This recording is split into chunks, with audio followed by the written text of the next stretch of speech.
He used my breakdown to steal everything. My brother sold my house while I was at our mother's funeral. That's not a metaphor, he actually did it. I flew out on a Tuesday to bury her, and by Friday, strangers were living in my home. When I pulled into the driveway, I thought I was losing it. Different car, different mailbox. Even the curtains in the front window were new. For a second, I honestly wondered if I'd come home to the wrong house. Then a woman opened the door. She smiled nervously and said, "Oh, you must be the previous owner." The previous owner. My stomach dropped. She told me they bought the house earlier that week, cash offer, fast close, from a man named Mark Thompson. My brother. That's when I realized what he'd done. Last year, I'd gone through a really bad depressive episode. The kind where you stop showing up to work, stop paying bills, stop eating. Mom convinced me to let Mark handle things until I was back on my feet. She had me sign a power of attorney, temporary, just for a few months. I never thought he'd keep it after I recovered. And I definitely didn't think he'd use it to sell the only place I felt safe. I called him from the car, still sitting outside what used to be my house. He answered like nothing was wrong.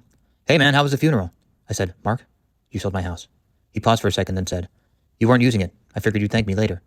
I hung up. I didn't cry. I didn't scream. I just sat there. Watching someone else's kids play in the yard, Mom helped me plant. I went to the police. They said it wasn't criminal, because technically, he was acting in my best interest. That's the phrase that kept replaying in my head. My best interest. A week later, I went back to Mom's grave, brought her favorite flowers, the same kind we used to grow in that front yard, and I told her, "You were right, Mom. He did take care of things." Then I just stood there for a while, trying to figure out how it's possible to feel both betrayed and free at the same time.